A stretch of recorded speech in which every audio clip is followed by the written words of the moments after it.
Alhamdulillahi Rabbil Alamin. Wassalatu wassalamu ala ashrafil anbiya wal mursalin Nabiyyina Muhammadin wa alihi wa sahbihi wa man tabi'ahum bi ihsanin ila yaumiddin. Asyhadu an la ilaha illallah Rabbil Alamin wa asyhadu anna Muhammadan abduhu wa rasuluhu rahmatan lil alamin. Amma ba'd, ikhwatal Islam a'azakumullah.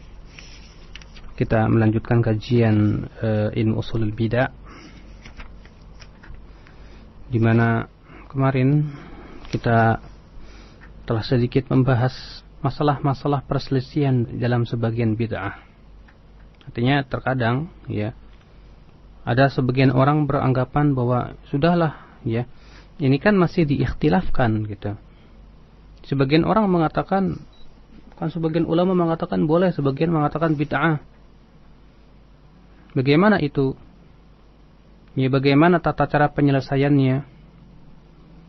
Apakah kemudian kita katakan, udahlah ya ulamamu, ulamaku?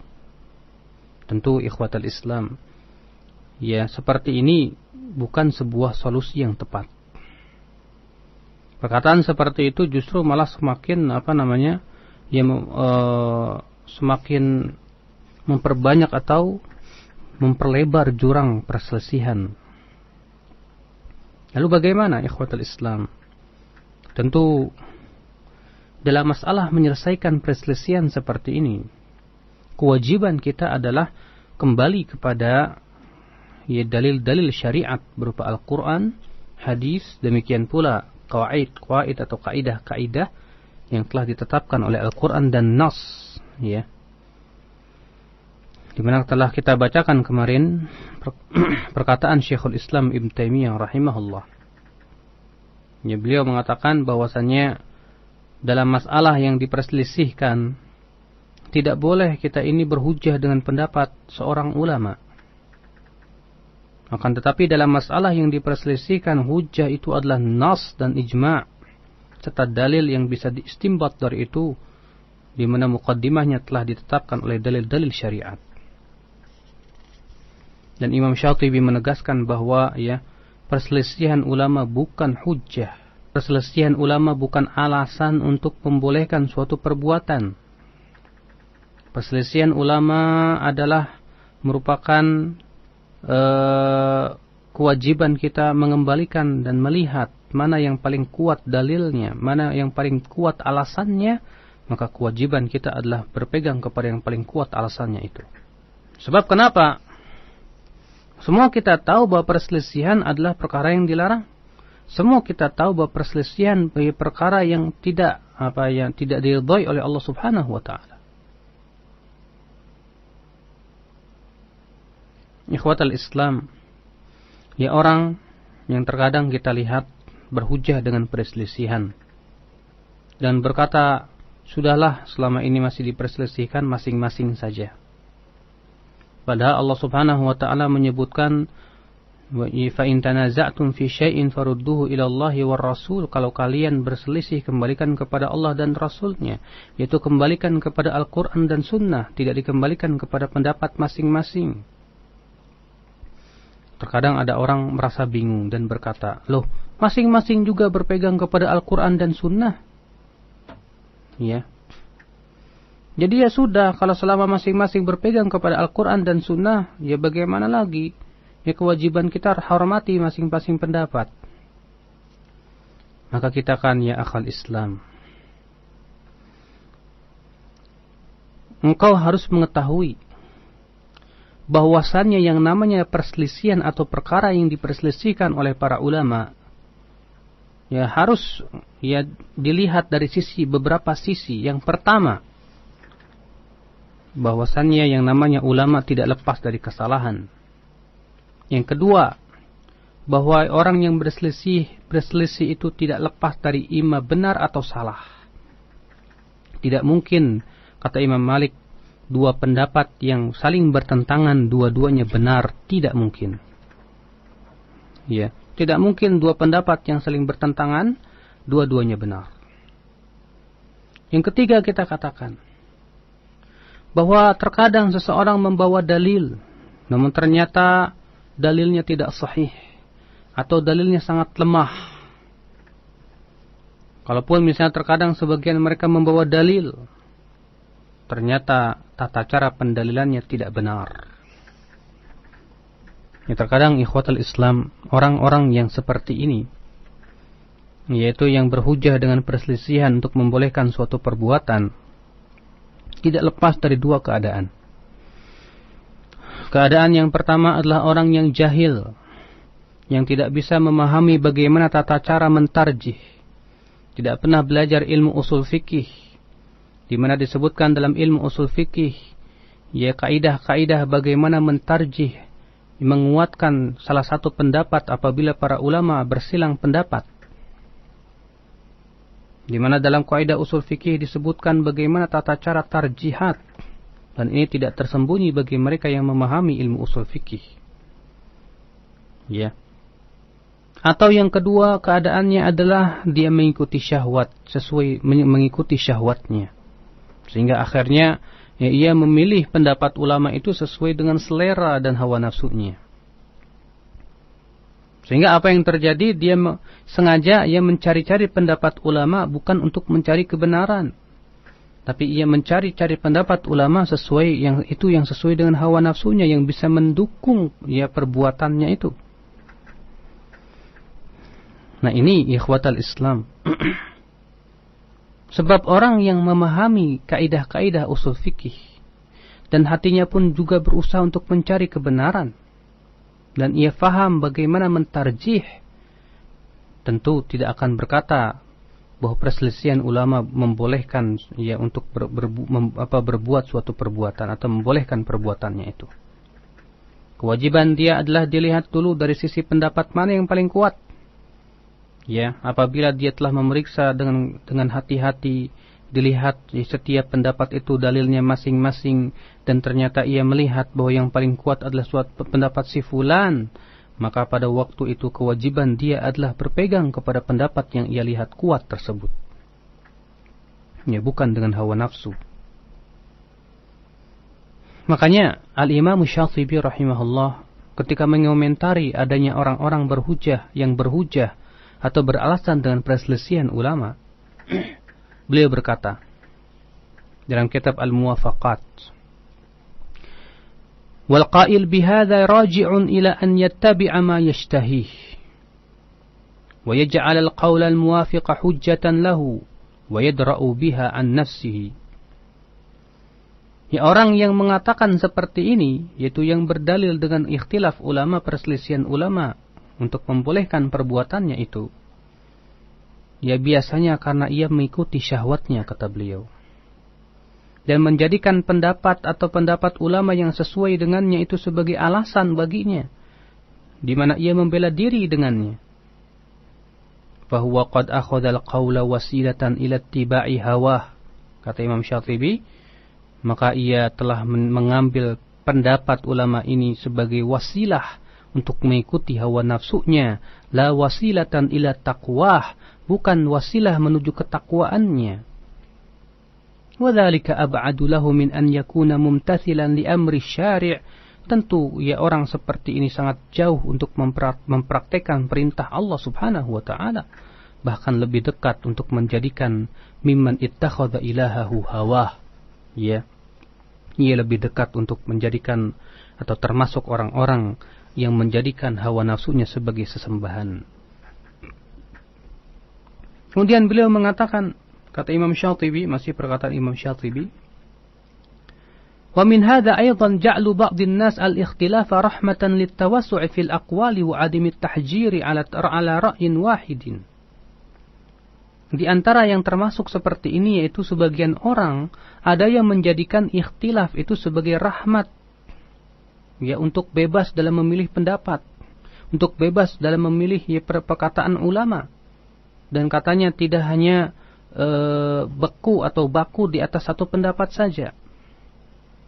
Wa yahtaju fi dzalika bima ruwiya anna al-ikhtilafa rahmatun, dan ia pun kemudian berhujjah dengan apa yang diriwayatkan, katanya bahwa ikhtilaf itu kan rahmat.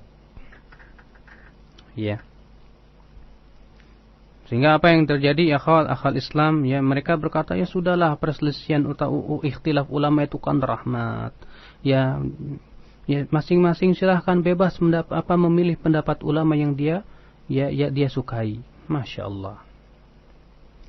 وربما صرح صاحب هذا القول بالتشنيع على من لازم القول المشهور أو الموافق للدليل أو الراجع عند أهل النظر والذي عليه أكثر المسلمين.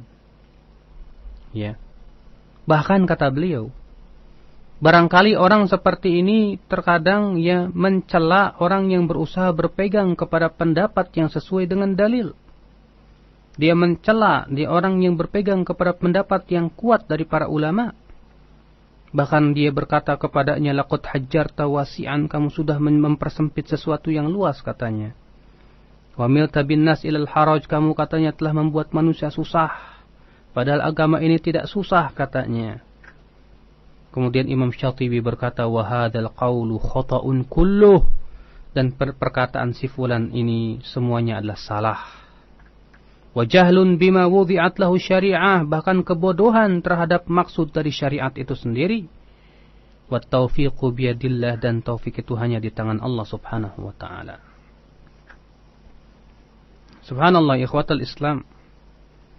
Imam Syatibi telah mengisyaratkan jauh-jauh hari 8 abad yang lalu bahwasanya ada sebagian orang-orang yang berhujah dengan suatu dalil atau suatu hadis yang dianggap hadis padahal bukan hadis, yaitu ikhtilafu ummati rahmah, perselisihan umatku rahmat. Sehingga dengan alasan itu mereka berhujah, selama itu masih diperselisihkan sudahlah, tidak perlu diributkan, tidak perlu apa-apa, ulamamu, ulamaku. Akhirnya tidak pernah melihat dan tidak pernah berusaha untuk melihat mana pendapat yang paling kuat, mana yang di atas dalil. Sebatas mencukupkan diri dan rela dengan apa yang ia ambil dari nenek moyang mereka. Tentu ikhwatal Islam, seperti ini tidak akan menyelesaikan dan tak akan pernah menutup perselisihan selama-lamanya. Ikhwatal Islam, bahwa sesungguhnya hadis ikhtilafu ummati rahmah adalah hadis yang dhaif, bahkan tidak ada asal usulnya. Syekh Albani rahimahullah ketika menyebutkan perkataan Al-Imam Syatibi yang di atas tadi, beliau berkata mengomentarinya, qultu asyara biqaulihi bima ruwiya anna al-ikhtilafa rahmah ila ma ishtahara ala kathirin min al-alsinah mansuban ila an-nabiy sallallahu alaihi wasallam annahu qala ikhtilafu ummati rahmah. Imam Syatibi di sini mengisyaratkan kepada suatu hadis yang masyhur di lisan manusia, dinisbatkan kepada Nabi sallallahu alaihi wasallam, yaitu sabdanya, ikhtilaf yaitu perselisihan umatku adalah rahmat, wa huwa haditsun batilun makdzubun, padahal ia adalah hadis yang batil dan dusta, kata beliau. Beliau menyatakan hadis ini la aslalahu, tidak ada asal usulnya. Lalu kemudian beliau membawakan perkataan Ibnu Hazm dalam kitab Al-Ihkam fi Usulil Ahkam, di mana Ibnu Hazm berkata, yang mengomentari hadis tadi, wa hadza min afsadi qaulin yakun, dan ini merupakan perkataan yang paling rusak. Kenapa? Li'annahu law kana al-ikhtilafu rahmah la kana al-ittifaqu sakhatan. Sebab kalau perselisihan itu rahmat, maka persatuan ataupun kesepakatannya jadi sebuah kemurkaan. Wa hadza ma la yaquluhu muslim. Tentu seperti ini tidak ada seorang muslim pun yang berkata demikian. Li'annahu laysa illa ittifaqun aw ikhtilaf wa laysa illa rahmatun aw sakhat. Sebab tidak mungkin lepas dari dua keadaan, imma itu sepakat atau berselisih. Kalau tidak sepakat, pasti berselisih. Dan kalau tidak berselisih, pasti sepakat. Tidak mungkin ada yang ketiga. Atau imma rahmat atau murka. Ikhwatal Islam, maka dari itulah gara-gara hadis yang tidak ada asal usul ini memberikan pengaruh yang buruk terhadap kaum muslimin. Sehingga akhirnya mereka menetapkan semua perselisihan tanpa mau melihat dan tanpa mau dilihat. Mana perselisihan yang bisa kita saling bertolerir dan mana perselisihan yang tidak bisa kita hormati atau wajib kita ingkari. Wala yuhawiluna abadan ar-ruju'a biha ila al-kitabi was sunnati shahihah. Bahkan mereka sendiri tidak pernah berusaha untuk kembali kepada Al-Quran dan Sunnah yang sahih. Sebatas melihat ini diperselisihkan, mereka juga punya ulama masing-masing, katanya masing-masing juga punya dalil. Tapi mereka sendiri anehnya tidak mau berusaha untuk melihat setiap pendapat itu dalil-dalilnya. Mana yang lebih kuat, mana yang lebih sahih. Padahal para imam-imam kita, Syekh Albani, Al-Imam Asy-Syafi'i, Al-Imam Ahmad bin Hanbal, Al-Imam Malik bin Anas, Al-Imam Abu Hanifah, semuanya menyuruh kita untuk rujuk kepada Al-Quran dan Sunnah, melihat dalil-dalilnya. Bahkan Imam Abu Hanifah tegas berkata, La yahillu li ahadin an ya'khudha biqaulina ma lam yadri min aina akhadna. Tidak halal seseorang mengambil pendapat kami selama ia tidak tahu dari mana kami mengambilnya.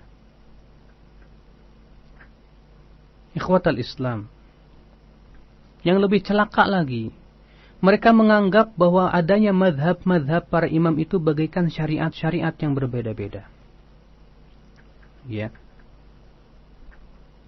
Sehingga akhirnya sama saja dengan demikian mereka menisbatkan kepada syariat kita ini sebagai syariat yang saling yang kontradiktif, yang saling bertabrakan.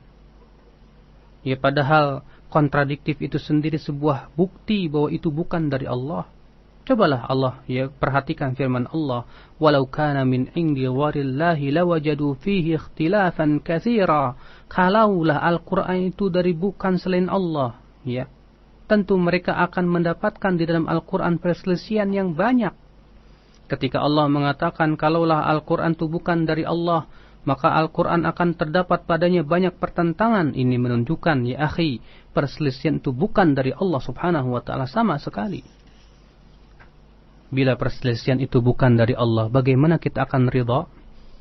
Seharusnya mereka melihat dengan mata, dengan keilmuan, bukan dengan kebodohan, bukan dengan syahwat, bukan dengan hawa nafsu, melihat bagaimana dalil-dalil yang paling kokoh dan kuat.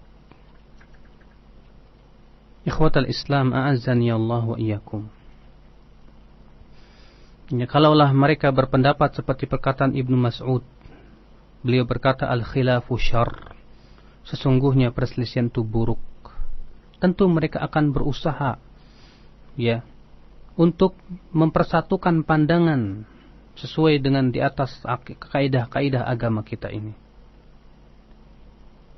Bukan hanya sebatas persatuan badan.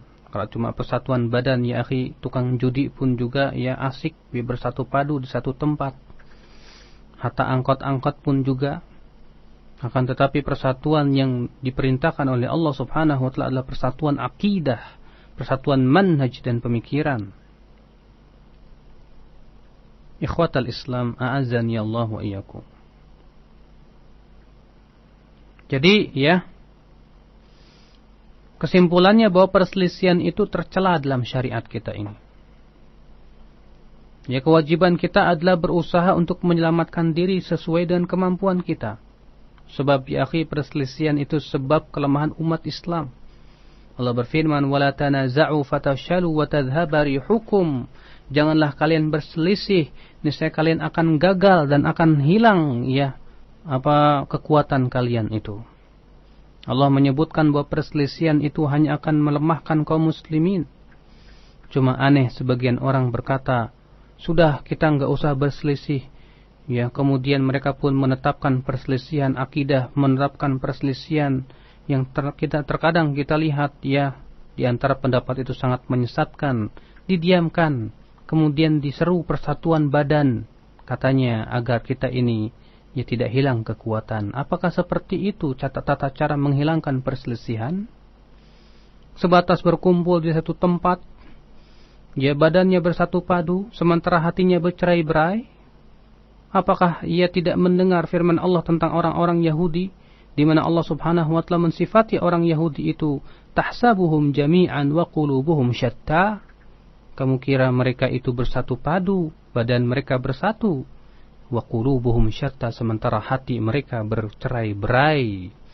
Ya, dan tempatnya akidah itu adalah tempatnya di hati, ya akhi. Kalau akidahnya yang berbeda-beda, maka bagaimana akan dipersatu padukan? Ya, badannya bersatu tapi akidahnya berbeda-beda, tentu akan menyebabkan ya perbedaan hati pula. Maka akhi, kita tidak pernah ridho dengan perselisihan. Kewajiban kita adalah berusaha untuk menyelesaikan perselisihan dengan apa? Dan kembali kepada Al-Quran dan Sunnah dan pemahaman salaful ummah sesuai dengan qawaid dan kaidah-kaidah syariat yang ditetapkan oleh para ulama. Ya. Mungkin kalau ada orang berkata begini, buktinya aja para sahabat berselisih, padahal mereka itu adalah manusia yang paling afdal. Ya. Berarti ya mereka juga tercela dong. Buktinya mereka berselisih. Maka Ibnu Hazm menjawab, kata beliau, kalla ma yalhaqu ulaika syai'un min hadza. Tidak sama sekali. Mereka tidak terkena celaan tersebut. Kenapa? Lianna kulla imri'in minhum taharra sabilallah wa wijhatahul haq. Karena setiap sahabat itu berusaha untuk mencari jalan Allah dan jalan kebenaran. Dan mereka memang orang-orang yang berhak untuk ijtihad. Fal mukhti' minhum ma'jurun ajran wahidan liniyatihil jamilah fi iradatil khair. Makanya orang yang salah di antara mereka tetap diberikan pahala satu. Ya. Li'annahum lam yata'ammaduhu wa la qasaduhu wa lastahanu bi talabihim. Sebab mereka tidak sengaja untuk berbuat salah. Dan mereka pun tidak pernah lalai dan meremehkan mencari kebenaran. Tidak seperti kita, ya. Sudah kita ini ya malas mencari kebenaran. Sudah gitu ya melarang orang untuk ya mengatakan atau mendakwahkan kepada kebenaran. Musibah. Ikhwatal Islam. Wa innama adh-dhammu al-madhkur wal wa'idul mansus liman taraka at-ta'alluq bihablillah ba'da bulughin nass ilaihi wa qiyamil hujjati bihi alaih, kata Imam Ibnu Hazm. Celaan yang telah disebutkan dalam Al-Quran bagi mereka yang berselisih itu khusus bagi mereka yang tidak mau berpegang kepada tali Allah setelah sampai kepadanya nas dan sudah tegak hujah kepadanya. Dan dia lebih berpegang kepada pendapat si fulan dan si fulan, si anu dan si anu. Lebih membeo. Ya sengaja dia ingin berikhtilaf. Ya. Jadi akhi, kalau ada orang mengikuti suatu pendapat dan mengikuti suatu pendapat ulama dan belum sampai kepadanya hujjah. Dan dia pun juga ya belum sampai kepadanya nas. Maka orang seperti ini kita katakan belum tercela. Yang tercela itu bagaimana, akhi? Yang tercela itu sudah sampai kepadanya penjelasan yang hak dan kuat dan kokoh dan ilmiah. Bahwa perbuatan yang dia lakukan itu sebuah kesalahan. Tapi ternyata dia ngeyel. Ya, malah berhujah dengan nenek-nenek moyang atau kiai-kiai yang dia ikuti. Sehingga keadaannya sama dengan orang-orang pada waktu di zaman Rasulullah ketika Allah berfirman kepada orang-orang musyrikin, wa idza qila lahum ittabi'u ma anzalallah qalu bal nattabi'u ma alfaina 'alaihi aba'ana. Apabila dikatakan kepada mereka ikuti apa yang Allah turunkan, mereka mengatakan kami lebih mengikuti apa yang kami temukan dari nenek-nenek moyang kami, dari bapak-bapak kami. Maka orang seperti ini sama. Ya ketika disebutkan kepada mereka dalil atau sebuah pembahasan ilmiah yang kokoh yang sesuai dengan qawaid syariah, dan ia pun tahu bahwa perbuatan tersebut ternyata memang lemah, tidak berdasarkan pada dalil, atau dalil yang dipakainya memang sebetulnya bukan dalil dan tidak bisa dijadikan dalil, Apa yang terjadi? Dia langsung berkata, ya saya lebih mengikuti kiai-kiai kami. Dia tetap ngeyel dan lebih mengikuti ya apa yang ia dapatkan dari nenek moyangnya. Maka orang yang seperti inilah yang tercela dan dicela oleh Allah Subhanahu wa taala dalam Al-Qur'an, sebagaimana Allah berfirman, "Wala takunu kalladzina tafarraqu wakhtalafu min ba'di ma ja'atuhumul bayyinat." Ya. Janganlah kalian seperti orang-orang yang berselisih dan bertafarruq setelah datang kepada mereka keterangan. Allah mengatakan bahwa perselisihan itu akibat daripada tidak mau menerima kebenaran. Setelah datang kebenaran, keterangan, namun ia tidak mau menerimanya. Akibatnya dialah orang yang berselisih dan memang mencari perselisihan.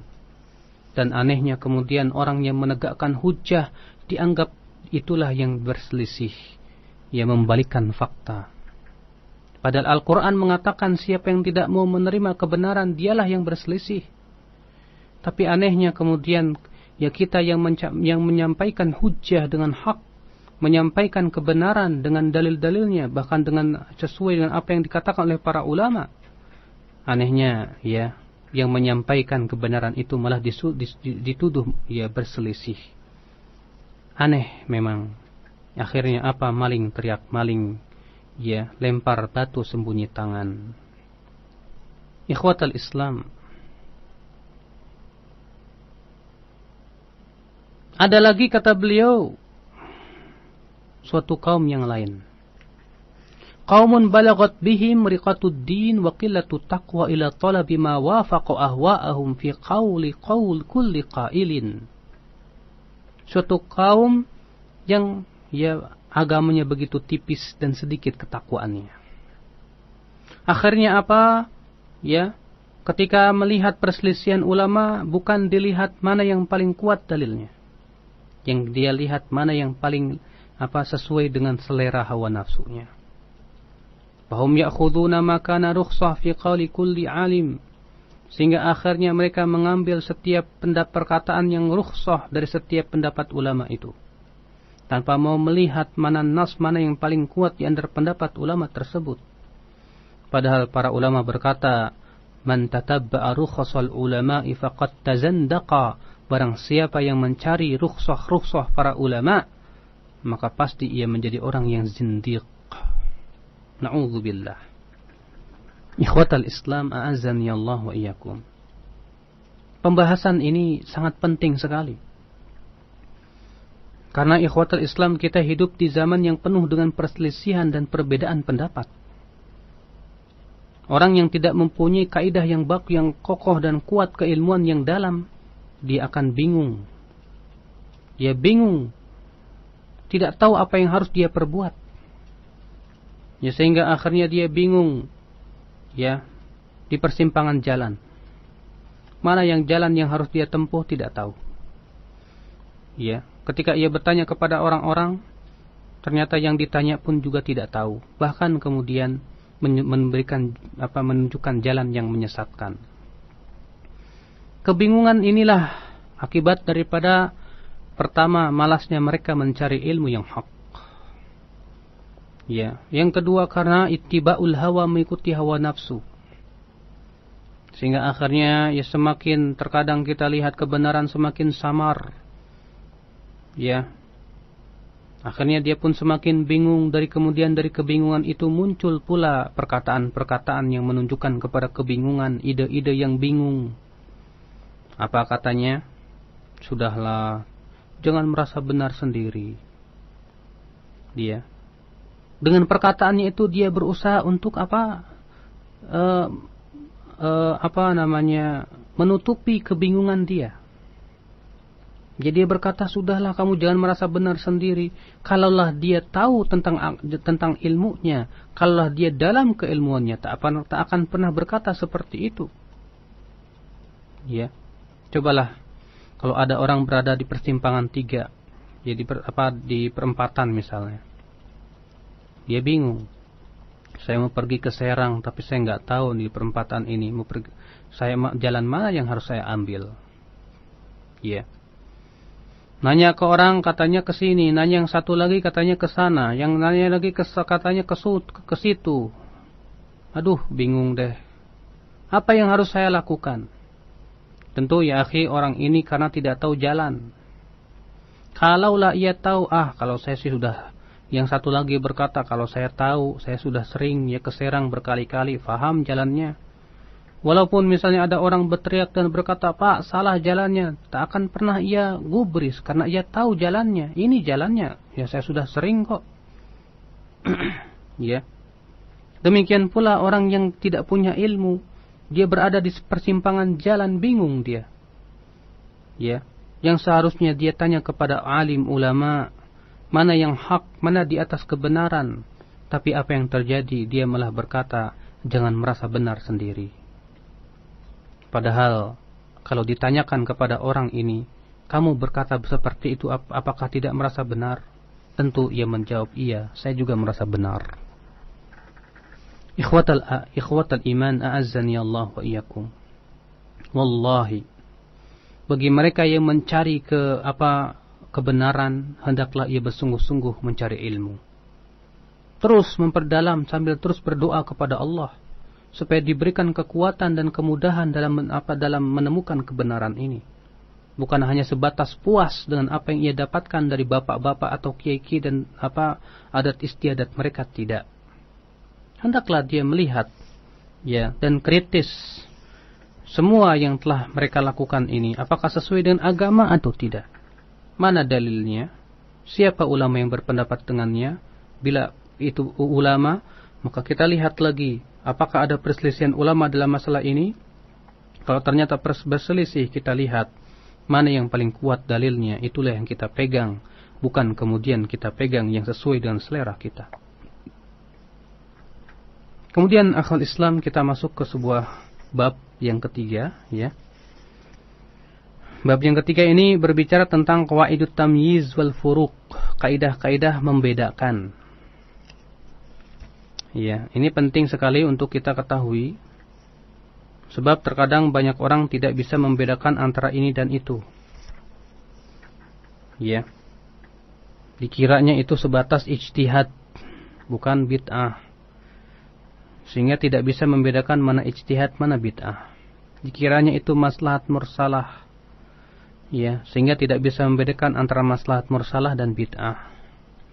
Dikiranya dia itu tidak paham. Ya, sesuatu masalah dunia.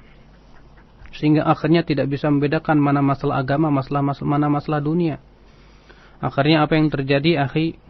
Ketika kita berbicara bahwa perayaan ini bid'ah, yang ini bid'ah, apa jawabnya? Wah, berarti radio itu bid'ah. Wah, berarti mobil itu bid'ah. Udah bakar aja radionya. Masya Allah. Ya, tidak paham mana perkara yang itu bid'ah ya secara syariat, mana yang itu bid'ah secara bahasa saja.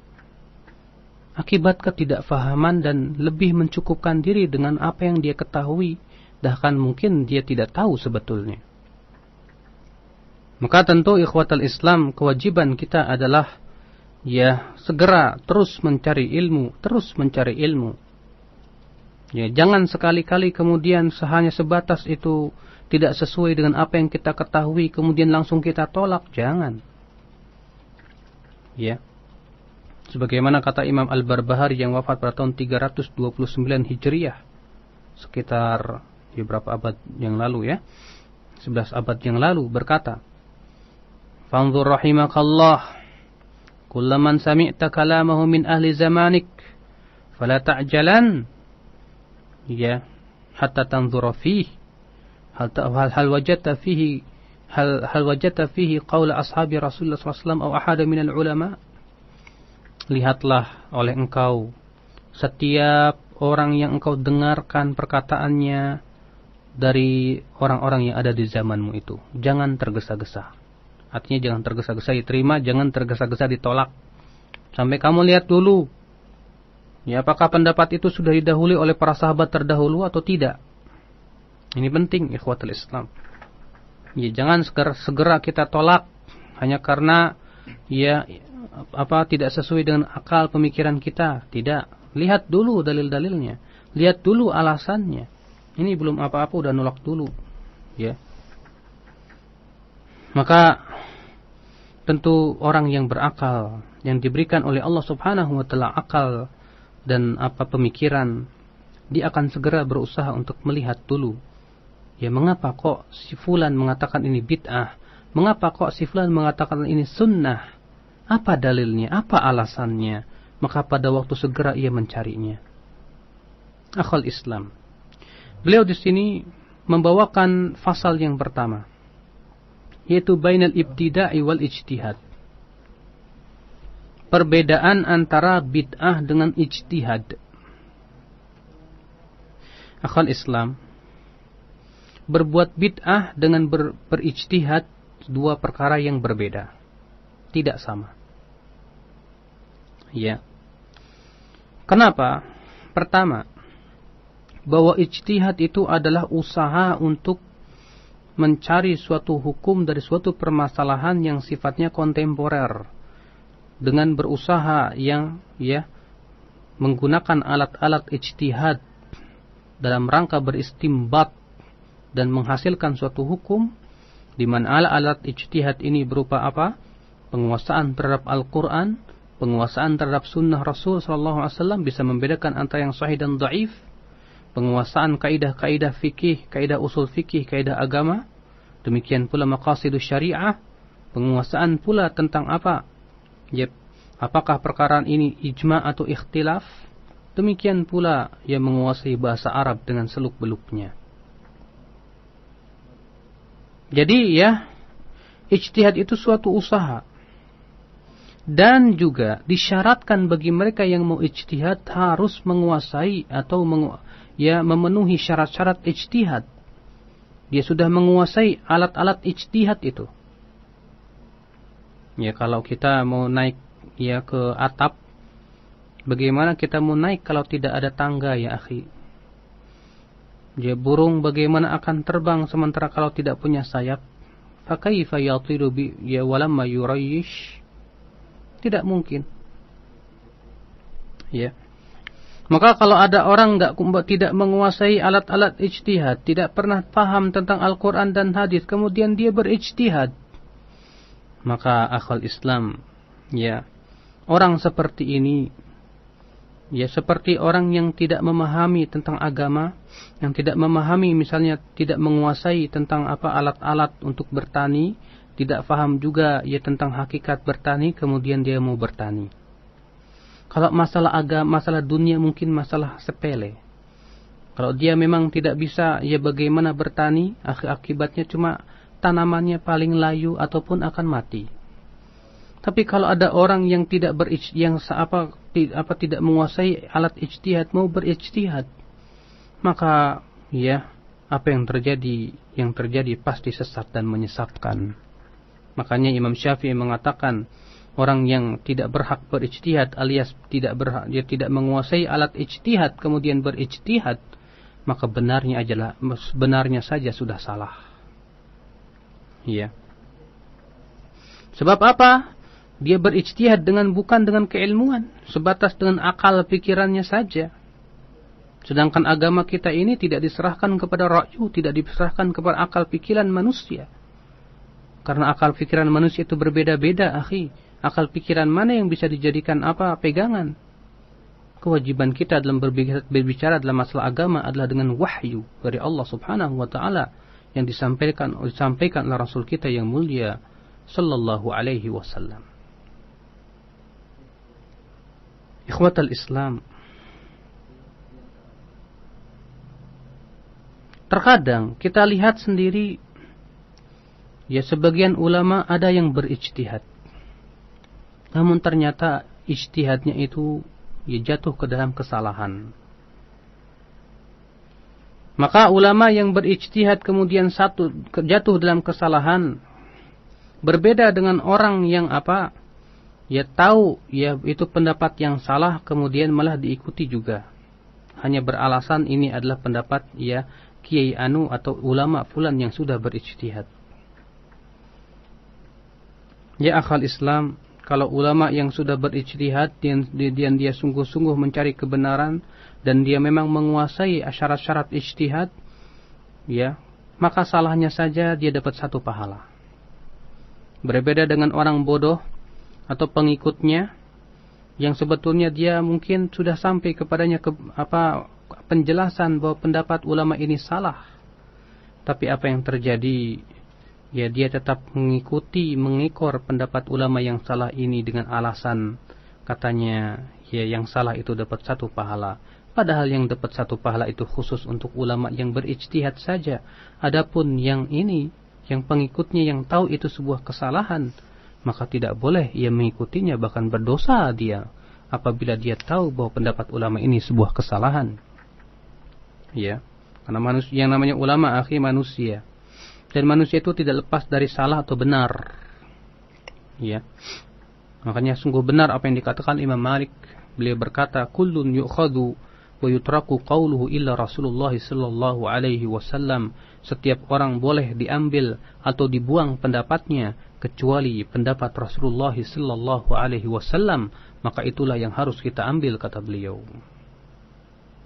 Ini ikhwatul Islam, nanti insyaallah pada pertemuan yang akan datang kita akan bahas kembali ya antara perbedaan antara berbuat bid'ah dengan berijtihad.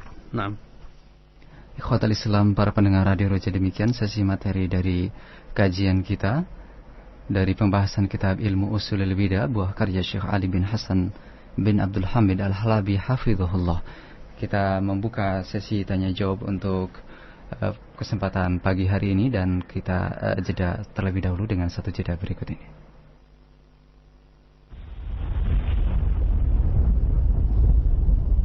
Dari bumi Cilengsi mengudara, Roja, radio dakwah Ahlussunnah wal Jamaah.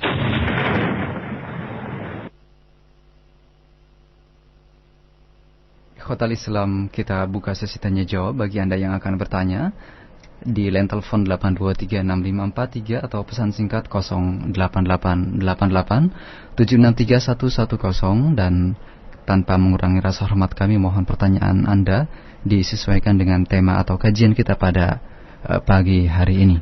Kita angkat untuk yang pertama. Assalamualaikum. Salam. Dari mana Pak? Fauzi dari Pasar Minggu Pak. Silakan Pak Fauzi. Assalamualaikum Pak Ustaz. Assalamualaikum warahmatullahi wabarakatuh. Ya Pak Ustaz, memang masalah perbedaan itu bagi saya sendiri juga cukup meresahkan gitu Pak Ustaz. Masalahnya semua beranggapan bahwa masing-masing mazhab itu syariat yang benar gitu Pak Ustaz. Contoh masalah kunut, masalah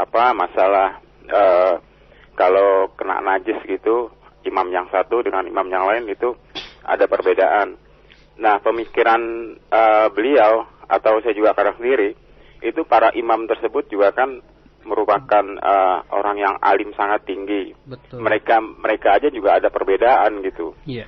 Apalagi kita yang jauh ini kualitas keilmuannya sangat rendah sekali. Jadi sulit gitu Pak Ustadz kira-kira untuk membuat hati-hati kita menjadi bersatu. Itu gimana Pak Ustadz? Saya juga nggak habis pikir juga Pak Ustadz.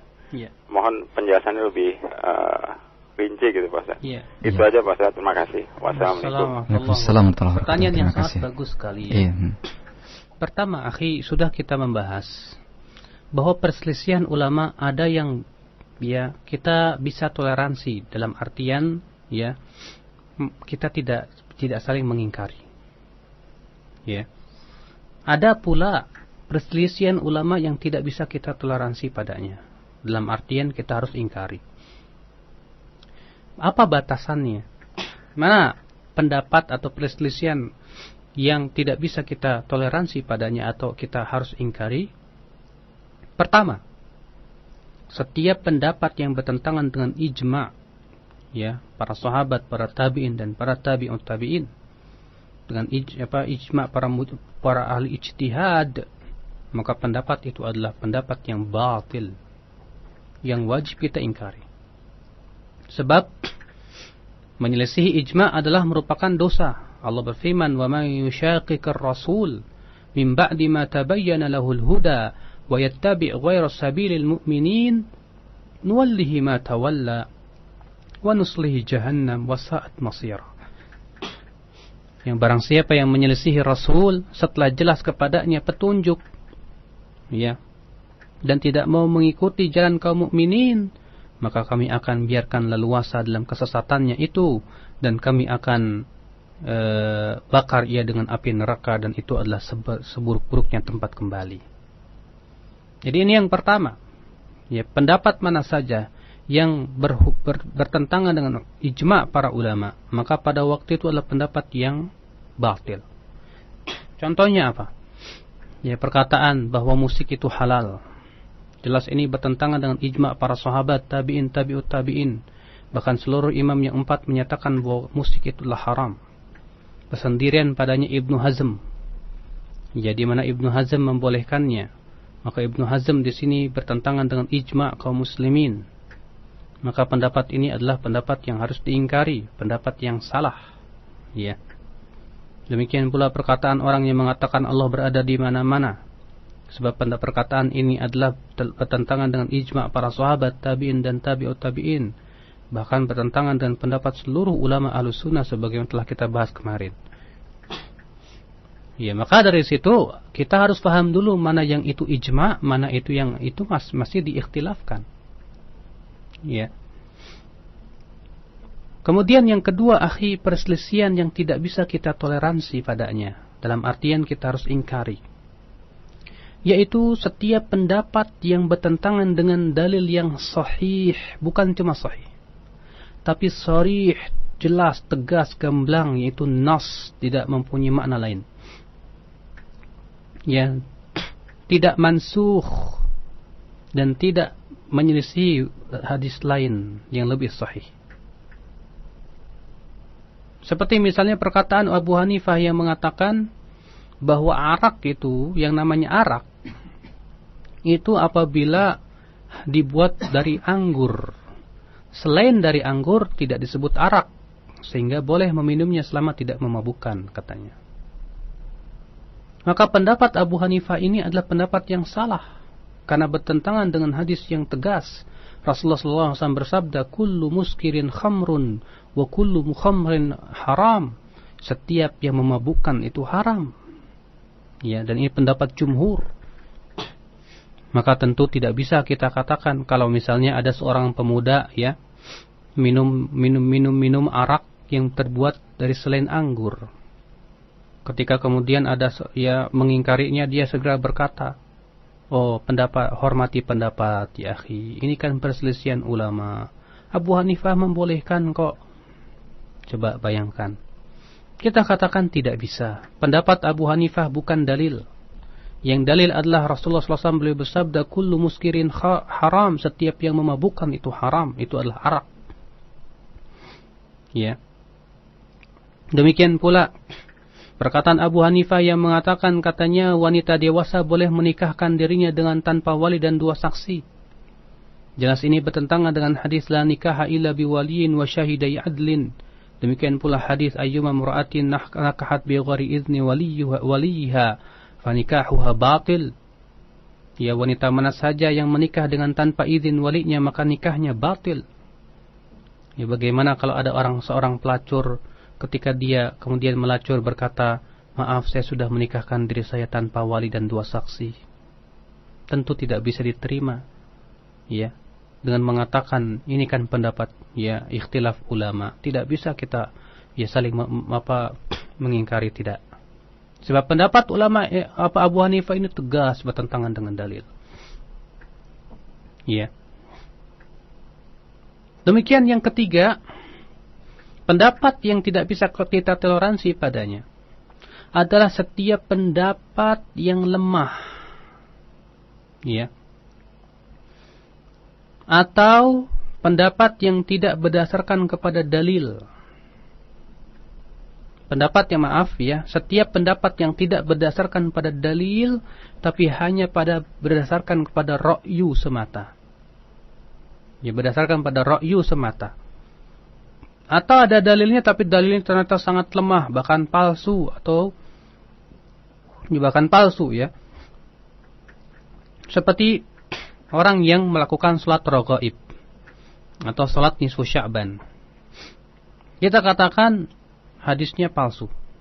Imam Nawawi berkata bahwa itu adalah bid'ah yang jelas makruh, bid'ah yang tercela.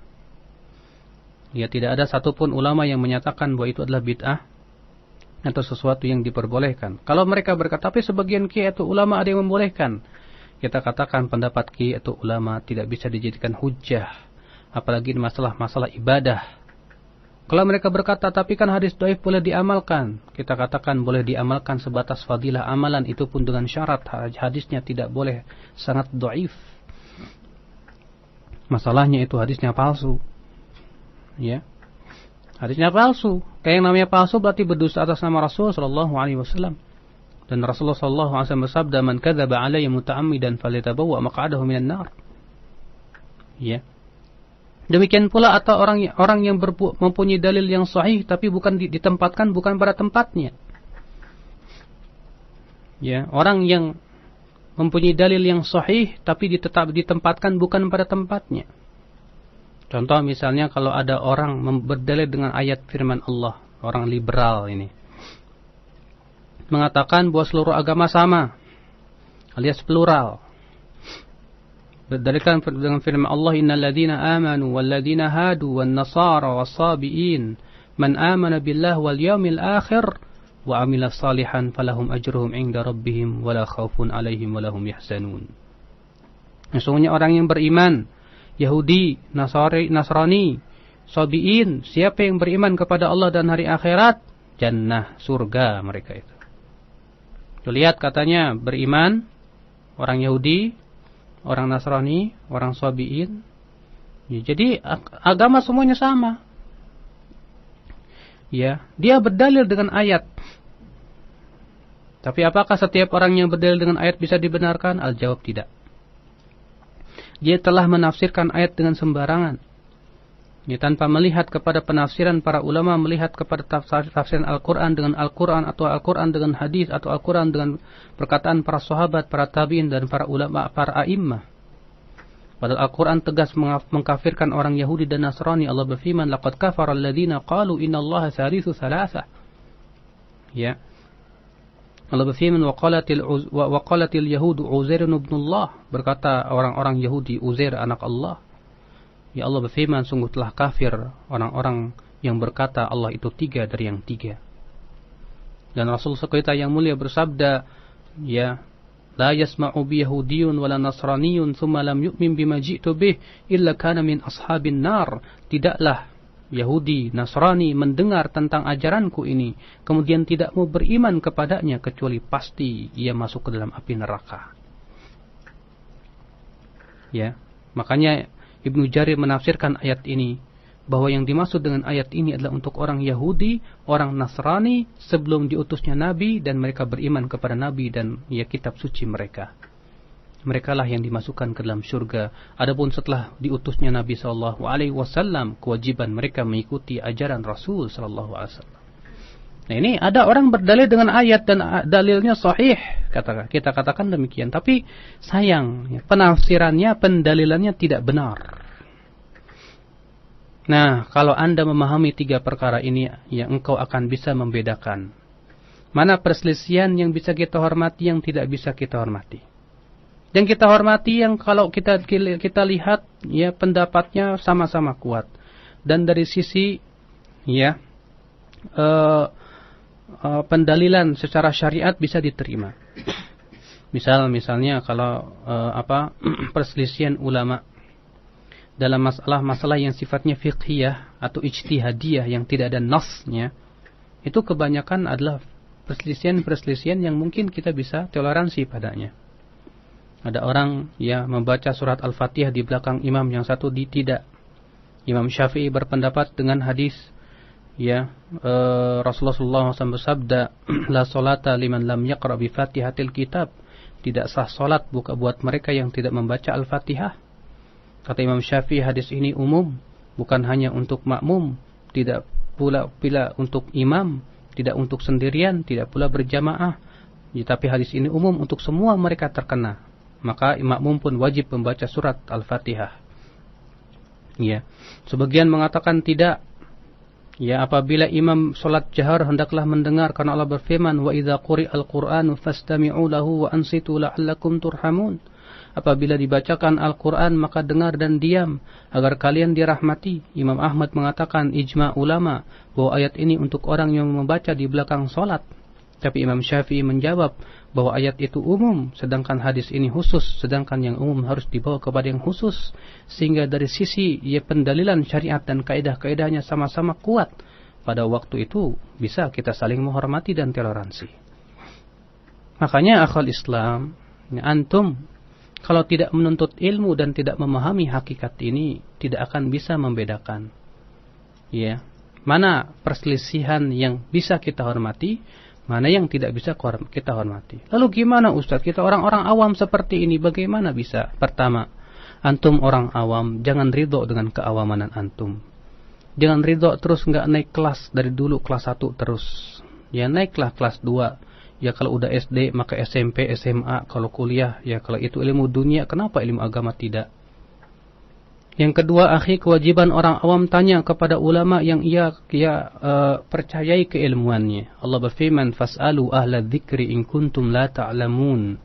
Tanyalah kepada ahli dzikr, dan ahli dzikr itu adalah ahlul Quran was sunnah, yang ahli terhadap Al-Quran dan sunnah Rasul sallallahu alaihi wasallam, yang sangat menguasai Alkitab dan sunnah dan menguasai kaidah-kaidahnya, faham mana hadis yang sahih dan dhaif. Kalau antum sudah bertanya, maka amalkanlah pendapat ulama tersebut, ya. Kecuali kalau telah ternyata suatu ketika sampai kepada antum dalil yang telah tegas, jelas, yang ternyata bertentangan dengan pendapat ulama tersebut, kewajiban antum adalah rujuk kepada kebenaran. Kenapa? Karena at-tamadi ya arju ilal haqqi khairun min at-tamadi 'alal batil. Tentu kembali kepada kebenaran lebih baik daripada ngeyel di atas kebatilan. Nah. Baik, kita angkat pertanyaan dari pesan singkat yang atau dari penelpon yang sudah menunggu. Assalamualaikum. Waalaikumsalam warahmatullahi. Silakan Pak Eko. Barakallahu fiik. Gini Ustaz, apakah tidak dianggap sebagai mudahana atau masih bisa dibolehkan atau dibenarkan orang yang dalam kondisi-kondisi tertentu dia berpindah dari hal-hal yang diistilahkan oleh ulama yang padahal dia sudah memegang satu tarjih dari satu ulama, tapi kemudian dalam kondisi tertentu atau dalam daerah tertentu yang mana hal tersebut tidak mendominan bagi mereka, terus kemudian kita mengikuti hal yang memang masih diistilahkan itu. Umpama contohnya barangkali yang hadir di kepala saya masalah membaca basmalah umpama. Tapi karena masyarakat di situ tidak biasa dengan basmalah yang disirkan, maka ketika kita menjadi imam kita menjaharkan gitu. Jazakallah khairan. Assalamualaikum. Waalaikumsalam warahmatullahi wabarakatuh. Assalamualaikum warahmatullahi wabarakatuh. Ikhwatal Islam, kalau dia meyakini bahwa membaca bismillah itu adalah sir, dan bahwasanya yang membaca basmalah dengan jahar itu adalah ya tidak sunnah, kewajiban dia adalah mengamalkan apa yang dia pandang itu rajih. Dan tidak boleh dia tinggalkan kecuali dengan uzur. Dan uzur ini bisa jadi dia memandang di sana ada mudarat yang besar. Ya. Maka kalau memang ternyata mudarat yang besar, kaidah fikih berkata darul mafasid muqaddam ala jalbil masalih. Meninggalkan mafsadah yang besar lebih dikedepankan daripada maslahat. Ya. Maka kalau memang ternyata ya akan berdampak daripada akibatnya mudarat yang berat, pada waktu itu tidak apa-apa. Ya. Tapi kalau ternyata tidak memberikan mudarat dan tidak memberikan dampak apa-apa, tidak berpengaruh, ya, atau dampak mudaratnya kecil, ya, maka pada waktu itu tetap kita berpegang kepada apa yang kita lihat itu adalah merupakan sunnah. Selama ini dalam masalah-masalah ikhtilaf yang masing-masing mempunyai hujah-hujah yang kuat. Nah, kita angkat pertanyaan dari pesan singkat yang masih ada kaitannya dengan pertanyaan yang tadi, mungkin akan lebih memperluas penjelasan Ustaz. Dari Abu Zaidi Priuk. Ustaz, apabila ada satu atau dua pendapat yang kuat dalam satu amalan, yang kemudian kita ambil satu terkadang pendapat yang pertama, kemudian terkadang pendapat yang kedua, seperti halnya dalam beberapa gerakan sholat, Ustaz, apakah sikap hal ini diperbolehkan, Ustaz? Pertama, akhi, apa yang dimaksud oleh antum dua pendapat yang kuat? Sebab kuat di sini dalam artian yang harus kita pahami, artinya ya masing-masing berdalil di mana pendalilnya itu diterima oleh muktabar gitu, ya diterima oleh para ulama. Ya. Adapun pendapat yang dua-duanya kuat, maksudnya adalah dua-duanya benar, ini tidak mungkin. Ya. Sebab tidak mungkin kata Imam Malik ada dua pendapat yang berselisih, dua-duanya benar, tidak mungkin. Sebab kebenaran itu di sisi Allah hanya satu. Cuma kita berusaha untuk melihat dan mencari sesuai dengan kemampuan kita, ya mana yang benar di sisi Allah. Yang terkadang yang benar di sisi Allah itu jelas gamblang di mata kita. Terkadang ya samar di mata kita mana yang di sisi Allah itu benar. Maka kewajiban kita berusaha untuk melihat sesuai dengan kemampuan ilmu yang Allah berikan kepada kita untuk melihat mana yang paling kuat dan itu yang kita pegang. Adapun kemudian berpindah-pindah terkadang ini, terkadang itu, ya, maka ini tidak dibenarkan. Kewajiban dia adalah dia beramal sesuai dengan keilmuan yang mana yang paling kuat di antara pendapat tersebut. Tapi kalau misalnya yang dimaksud artinya adalah dalil-dalilnya telah sahih dalam artian Rasulullah SAW dalam mengamalkan suatu perbuatan itu terkadang ini, terkadang itu, seperti ya zikir-zikir pagi dan sore. Demikian pula bacaan-bacaan dalam sujud. Terkadang Rasulullah membaca Subhana Rabbiyal A'la, terkadang Subhanakallahumma, ya, terkadang Subuhun Kudus. Maka boleh kita amalkan terkadang ini dan terkadang itu, karena semua sudah diamalkan oleh Rasul. Tapi kalau masalah itu wijhatun nadhar yang sifatnya ijtihadiyah, yang kita tidak tahu, ya, atau misalnya para ulama berselisih, yang mengatakan yang satu mengatakan makruh, yang satu mengatakan misalnya sunnah, maka pada waktu itu kewajiban kita adalah berusaha untuk melihat dengan sesuai dengan keilmuan, atau tanya kepada para ulama yang kuat keilmuannya, kemudian kita ya amalkan sesuai dengan ilmu yang sampai kepada kita. Karena Allah berfirman, la yukallifullahu nafsan illa wus'aha. Allah tidak membebani suatu jiwa kecuali sesuai dengan ya usahanya. Nah. Baik. Kemudian pertanyaan dari Pak Erwanto di Jati Asih. Pak Ustadz, apakah pengumpulan mushaf Al-Quranul Karim itu termasuk bid'ah hasanah, Ustadz? Dari mana ide Khalifah Utsman bin Affan radhiyallahu an di dalam menyusun mushaf Al-Quranul Karim yang diawali dengan surat Al-Fatihah hingga surat-surat yang setelahnya? Apakah sebelumnya ada petunjuk dari Rasulullah sallallahu alaihi wasallam? Ya, akhal Islam, antum sedikit maaf ya meluruskan saja pertanyaan bahwa pengumpulan Al-Quran bukan dilakukan oleh Utsman bin Affan, tapi sudah didahului oleh Abu Bakar sebelumnya. Pertama, akhi, harus kita pahami dulu sebuah kaidah. Apakah sesuatu yang tidak dilakukan oleh Rasul itu adalah bid'ah? Al-jawab, tidak semua yang tidak dilakukan oleh Rasul itu bid'ah. Mungkin pertanyaan antum itu bisa jadi berasaskan pada sebuah definisi yang salah terhadap bid'ah. Bahwa bid'ah adalah sesuatu yang tidak dilakukan oleh Rasul. Jelas definisi yang salah. Ketahuilah akal Islam bahwa tidak setiap yang ditinggalkan oleh atau tidak dilakukan oleh Rasul itu, ya kemudian kalau kita lakukannya menjadi bid'ah, tidak. Kenapa? Karena ya terkadang Rasulullah SAW tidak melakukan perbuatan itu karena belum dibutuhkan pada waktu itu, alias belum ada pendorongnya, belum ada sebabnya, ya. Atau ada dibutuhkan, namun masih ada penghalangnya, sehingga pada waktu itu dia terhalang oleh Rasulullah SAW untuk melakukannya. Contoh yang pertama, ya, Rasulullah SAW tidak lakukan sebab belum dibutuhkan, yaitu menulis ilmu-ilmu seperti ilmu nahwu, ilmu sharaf, ilmu usul fikih, kaidah fikih, itu belum dibutuhkan. Kenapa? Pertama, karena para sahabat memang sudah sangat fasih bahasa Arabnya. Pada ya Al-Quran turun di zaman kaum Arab sampai kepada keemasan dalam kefasihan dan balaghah di bahasa Arab. Mereka faham dengan bahasa Arabnya itu, faham mana yang khusus, mana yang umum, mana yang mutlak, mana yang muqayyad. Sehingga pada waktu itu tidak perlu lagi dibuat ilmu usul fikih, karena sudah terpatri dalam jiwa-jiwa mereka. Sehingga belum dibutuhkan.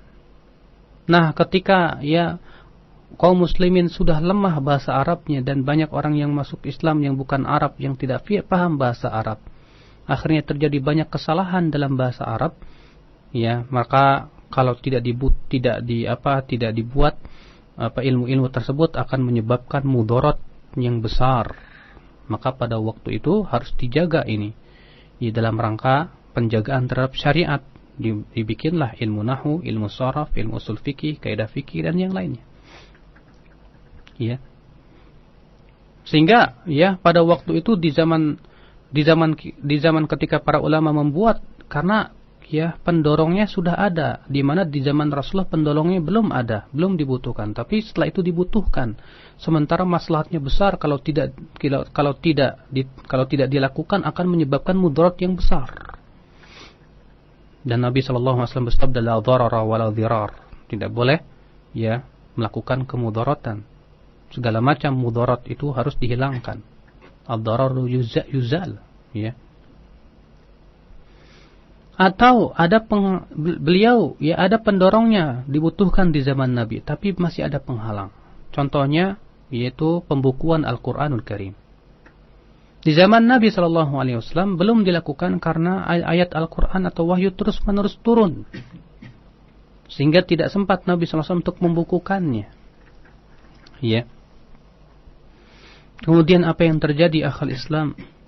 Ya, di zaman Abu Bakar, ketika para penghafal Al-Quran banyak yang mati di medan perang, Umar melihat ini kalau banyak mati seperti ini dan banyak yang mati, ini akibatnya akan hilang Al-Quran. Ya, maka beliau melihat bahwa pertama penghalangnya sudah hilang, yaitu wahyu sudah terputus, sudah selesai, sudah lengkap. Maka kemudian ia bermusyawarah dengan Abu Bakar. Maka kemudian terjadilah kesepakatan para sahabat, dan ini adalah ijma' para sahabat.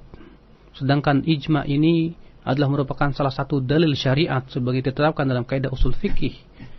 Rasul kita yang mulia alaihi salatu wasallam bersabda, lan tajtami'a ummati ala dhalalah, umatku tak akan pernah bersepakat di atas kesesatan. Lebih-lebih ini perbuatan khulafaur rasyidin, di mana Rasul kita yang mulia bersabda, fa'alaikum bisunnati wa sunnatil khulafair rasyidin, hendaklah kalian berpegang kepada sunnahku dan sunnah khulafaur rasyidin. Bagaimana akan disebut ini bid'ah hasanah ya akhi? Abadan, ini bukan bid'ah hasanah sama sekali. Allahumma kecuali kalau bid'ah secara bahasa mungkin. Ya. Sebab Allah sendiri telah mengisyaratkan bahwa Allah berfirman, inna nahnu nazzalna dzikra wa inna lahu lahafizun. Kamilah yang menurunkan Al-Quran, kami pula yang akan menjaganya. Dan penjagaan Al-Quran tidak mungkin kecuali dengan dikumpulkan. Sebab kalau masih ada di dada-dada manusia, dengan kemudian mereka yang penghafal Quran itu mati di medan perang, tentu tak akan terjaga Al-Quran ini. Ya, Allah juga berfirman, "Tsumma inna alaina jam'ahu wa qur'ana." Sesungguhnya kewajiban kamilah untuk mengumpulkan dan membacakannya. Ya, mengumpulkan itu tiada lain itu dengan dikumpulkan dalam suatu mushaf. Di sini ikhwatal Islam. Makanya jelas, tegas bahwa pengumpulan Al-Qur'an bukan sama sekali dari bid'ah secara syariat. Ya, tapi ia adalah merupakan sebuah maslahat yang besar yang diizinkan dan diperintahkan oleh syariat kita yang mulia alaihi wasallam untuk menjaga Al-Quran. Lebih-lebih ini adalah ijma' dan kesepakatan para sahabat. Naam. Taib, untuk selanjutnya kita angkat pertanyaan dari pesan singkat kembali dari pendengar kita di perumahan Gri Alam. Ustadz, barakallahu fiik, bagaimanakah kaidah yang menyatakan bahwasanya kebenaran itu adalah yang menenangkan hati? Apakah kaidah ini bisa dijadikan sebagai patokan? Akal Islam harus kita lihat dulu keadaannya. Di mana ada seorang sahabat yang bernama Wabisah bin Ma'bad datang kepada Rasulullah. Lalu Rasulullah SAW bersabda kepadanya, "Ji'ta tas'alu 'anil bir?" Bukankah engkau datang untuk bertanya tentang kebenaran? Kata Wabisah, "Betul wahai Rasulullah." Kata Rasulullah, "Ya istafti qalbak, mintalah fatwa kepada hatimu. Fa innal birra matma'anna ilaihi an-nafsu wa matma'anna ilaihi al-qalbu." Karena ada ya kebaikan kebenaran itu adalah yang membuat hatimu tenang dan jiwamu pun tentram. Dan dosa itu adalah membuat hatimu gelisah, ya, dan tidak tenang. Ya akhi, Rasulullah SAW bersabda kepada seorang sahabat yang bernama Wabisah, di mana hati beliau hati yang seorang sahabat, yang disebutkan oleh Ibnu Mas'ud, ya, bahwa para sahabat itu abarrun nasi quluban wa a'maquhum ilman wa aqalluhum takallufan wa aqwamuhum hadyan, kata Ibnu Mas'ud. Mereka adalah orang yang paling baik hatinya, yang paling dalam ilmunya, yang paling ringan takallufnya, dan yang paling yang paling lurus, ya, hidayahnya, petunjuknya. Maka Rasulullah SAW bersabda kepada Wabisah, karena memang dia seorang sahabat yang mulia alaihissalatu wassalam, yang hatinya dipenuhi dengan keimanan, ya. Maka ya akhal Islam, hadis ini harus, ya, dan tidak boleh ditabrakan dengan firman Allah, fa in tanaza'tum fi syai'in farudduhu ila Allahi war Rasul. Kalau kalian, ya, berselisih, kembalikan kepada Allah dan Rasul. Dan tidak boleh pula ditabrakan dengan firman Allah, fas'alu ahla dzikri in kuntum la ta'lamun. Ya, tanyalah kepada ahlinya kalau kamu tidak tahu. Jadi bagaimana menempatkan hadis ini? Akhal Islam, dalam masalah yang diperselisihkan, pertama kewajiban kita melihat dalilnya kepada Al-Quran dan Sunnah bagi mereka yang diberikan oleh Allah kemampuan. Mana yang paling kuat dalilnya dari Al-Quran dan Sunnah, itu yang wajib kita ambil. Sebab, ya, Allah Subhanahu wa Ta'ala tidak membebani jiwa kecuali sesuai dengan kemampuannya.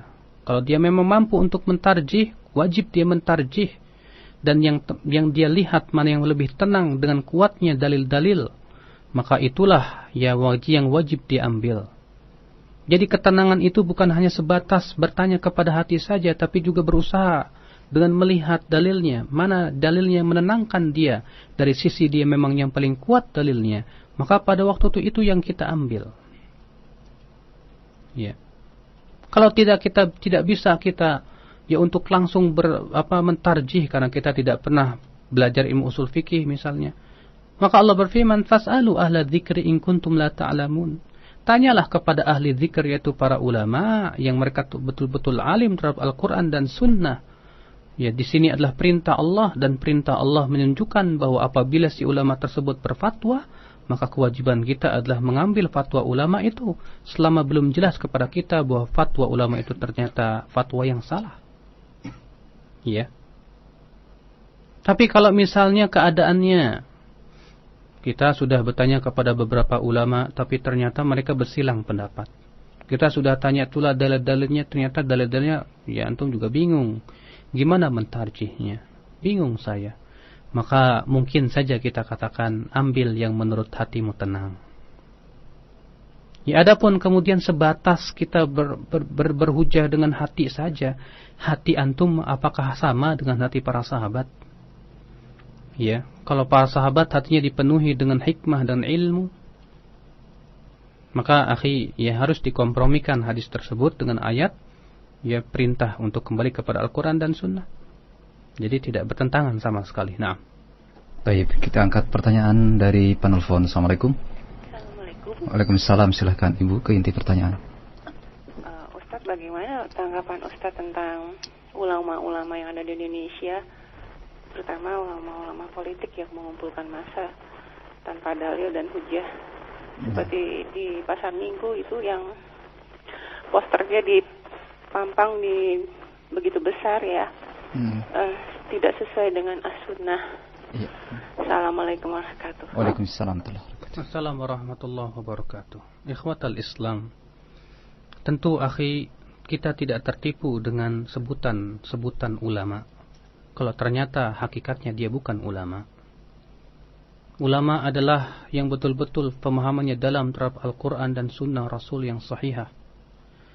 Ya, betul-betul faham tentang kitabullah, tentang kaidah-kaidah syariat dan maqasidnya. Yang begitu ilmiah dia dalam membawakan dalil tanpa mengikuti hawa nafsunya. Ya, faham betul tentang bahasa Arab dan seluk-beluknya serta ilmu-ilmu alatnya. Ya, demikian pula kaidah fikih, usul fikih dan yang lainnya, itulah yang kita anggap ulama. Adapun sebatas itu dianggap ulama, ternyata hakikatnya bukan ulama, maka kita tidak tertipu dengan, ya, nama-nama yang mentereng seperti itu. Ya, lebih-lebih kita lihat perbuatannya jauh dari ilmu. Perbuatannya jauh dari ilmu, bahkan menunjukkan kepada ketidakilmuan dia dalam masalah itu. Ya, dalam apa maksudnya, kita melihat dari sisi perbuatannya tersebut ternyata kita lihat jauh daripada sikap sebagai seorang ulama, bukan bahkan juga jauh dari ilmu itu sendiri. Nah, kita angkat masih di line telepon. Assalamualaikum. Assalamualaikum Ustaz. Waalaikumsalam warahmatullahi. Dari mana Pak? Silakan. Ana mau nanya nih. Masalah berzikir itu kan di masalah kita nih, orang berzikir tuh selalu menyiarkan gitu. Sedangkan kita kan sebelumnya sudah selalu menyiarkan. Bagaimana maksudnya Pak? Disiarkan melalui maksudnya speaker gitu, dikeraskan gitu loh. Dikeraskan. Kita sebelumnya sudah mengadakan musyawarah untuk lingkungan sekitar nih, jangan berzikir itu yang selalu mencolok gitu. Zikir keras maksudnya. Iya. Setelah sholat kan. Ini sampai setengah jam sampai 1 jam itu dia selalu menyiarkan, selalu membantah gitu loh. Membantah apa yang menurut para ulama kata mereka ini, malah mereka ini untuk membantah gitu loh. Iya, baik. Cukup Pak ya. Assalamualaikum. Waalaikumsalam warahmatullahi wabarakatuh. Akhal Islam. Allah berfirman, "Wadhkur rabbaka tadarruan wa khufyah." Ya, berzikirlah kepada Allah. "Wadhkur rabbaka fi nafsika tadarruan wa khufyah." Berzikirlah ya pada dirimu kepada Allah dengan tadarru dan suara yang dengan khufyah, ya tidak keras. Rasulullah SAW dalam riwayat Abu Daud pernah masuk ke dalam masjid dan didapati para sahabat sedang membaca salat dengan mengeraskan bacaan Al-Quran masing-masing. Maka beliau bersabda, "Ala inna kullakum munajin rabbah." Ketahuilah setiap kalian itu sedang bermunajat kepada Rabbnya. Fala yachar ba'dukum ala ba'din. Janganlah sebagian kalian mengeraskan, mengganggu temannya yang lain. Ya, disebutkan dalam riwayat Abu Daud juga bahwa ada seorang sahabat yang keras. Ya, ketika melewati gunung berkata Allahu Akbar. Ya, kalau ketika turun ke lembah berkata Subhanallah. Kata Rasulullah, "Irba'u ala anfusikum." Ya, kasihani diri kalian itu. Fa innakum la tad'una asaman wala ghaiba. Kalian tidak sedang menyeru Allah yang tuli lagi ya gaib, walakinnakum tad'una sami'an qariba. Kalian sedang menyeru ya Rabb yang maha mendengar lagi maha ya dekat. Hadis ini tegas. Dan ayat tadi menunjukkan bahwa pada asalnya zikir itu harus disirkan. Lebih-lebih kalau ya mengganggu tetangga. Kalau mengganggu maka tidak boleh, akhi. Sebab apa? Mengganggu seorang muslim itu adalah hukumnya haram. Ya, kalau dia berkata, tapi ini kan zikir bagus, betul zikir itu bagus, tapi mengganggu orang lain itu haram dalam Islam. Dan kaidah mengatakan, ya apabila bertemu antara yang terlarang dengan yang dibolehkan, maka pada waktu itu harus didahulukan yang terlarang, jauhi. Ya, dar'ul mafasid muqaddam ala jalbil masalih. Demikian pula meninggalkan mafsadah lebih dikedepankan daripada mendatangkan maslahat. Ulama mana yang mengatakan boleh seseorang berteriak-teriak ya di masjid-masjid untuk berzikir kepada Allah Subhanahu wa taala? Mana ulama yang mengatakan demikian? Kitab madhab mana yang mengatakan demikian? Sebatas klaim tidak cukup. Dia wajib membawakan kitabnya. Dia wajib membawakan kaidah-kaidah syariatnya. Lebih-lebih perbuatan dia bertentangan dengan dalil. Ya. Maka kita lihat orang seperti ini biasanya mengikuti hawa nafsu. Ya, orang seperti ini mengikuti hawa nafsu, maka kewajiban antum sudahlah ya kita ingat firman Allah Subhanahu wa taala, ya wa'rid 'anil jahilin, ya berpalinglah dari orang-orang jahil itu. Ya, tidak perlu kita susah mengurusi dia. Tapi kalau misalnya kita masih mampu untuk mengingkari dengan dimusyawarahkan lagi, sampaikan hujah-hujahnya, dan kita minta kepada mereka mana pendapat-pendapat ulama yang membolehkannya seseorang berzikir keras-keras di masjid dengan speaker seperti itu, ya. Kemudian yang kedua, bahwasannya zikir-zikir yang dikeraskan itu hanya ada beberapa saja. Yang pertama yaitu zikir ketika talbiyah haji, labbaik Allahumma labbaik, maka disyariatkan untuk dikeraskan. Yang kedua, zikir ketika takbir ya Idul Adha, Idul Fitri. Ya, ini juga dikeraskan, masing-masing mengeraskan suaranya. Ya. Yang ketiga yaitu tidak hadir di kepala saya, ada beberapa zikir yang itu syariatkan untuk dikeraskan. Namun ya kalau dikeraskan tersebut malah mengganggu saudaranya, lebih-lebih di speaker, maka ini jelas tidak diperkenankan. Nah, baik, kita angkat satu pertanyaan terakhir di line telepon. Assalamualaikum. Waalaikumsalam. Silakan ke inti pertanyaan. Begini Ustaz, hari raya Idul Fitri besok itu di keluarga Ana di kampung itu kan biasa mengadakan acara halal bihalal gitu ya. Nah itu berjalan setiap tahun gitu. Untuk tahun-tahun kemarin Ana alhamdulillah sih bisa. Halal bihalal itu apa sih Bu? Halal bihalal ya itu Ustaz apa? Ya perkumpulan keluarga. Saling memaafkan gitu ya. Mungkin ya. Halal dengan halal Bu ya. Yang tadinya haram jadi halal gitu Bu ya. Iya. Ini yang tahun-tahun kemarin itu alhamdulillah Ana bisa menghindar gitu ya. Ya dengan alasan yang lain gitulah. Nah untuk tahun ini kebetulan itu pas gilirannya di rumah Ana gitu. Pas acara itu di rumah Ana gitu Ustaz. Iya. Nah bagaimana caranya Ana harus beralasan lagi gitu. Apakah Ana harus nggak usah pulang? Apa Ana pulang tapi tidak usah mengikuti acara tersebut gitu loh Ustaz. Tapi sementara di tempat Ana itu masih awam banget gitu. Baik. Cukup Ibu ya. Ustaz. Ya, jazakumullah. Assalamualaikum. Waalaikumsalam warahmatullahi wabarakatuh. Pertama, akal Islam bahwa silaturahmi memang bagus dan diperintahkan oleh Allah Subhanahu wa taala. Iya. Dan silaturahmi itu termasuk ibadah yang sifatnya mutlaqah, tidak ditentukan tempat dan waktunya. Maka sesuatu yang sifatnya mutlak tidak boleh kita tentukan kecuali dengan alasan yang benar atau dalil, ya. Dengan dalil. Maka ya mengkhususkan silaturahim setelah hari raya tidak dalilnya. Ya, mengkhususkan apalagi mengadakan acara khusus silaturahmi disebut dengan halal bihalal. Ya, biasanya setelah Ramadan, setelah bulan Syawal. Ini jelas kita katakan ya mengkhususkan ibadah dengan tanpa dalil. Ini yang pertama.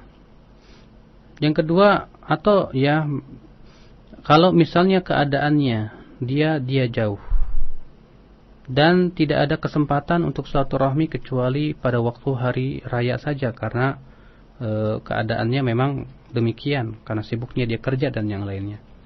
Kalau memang sebatas untuk silaturahmi saja karena memang momennya seperti itu, kesempatannya seperti kita katakan tidak apa-apa.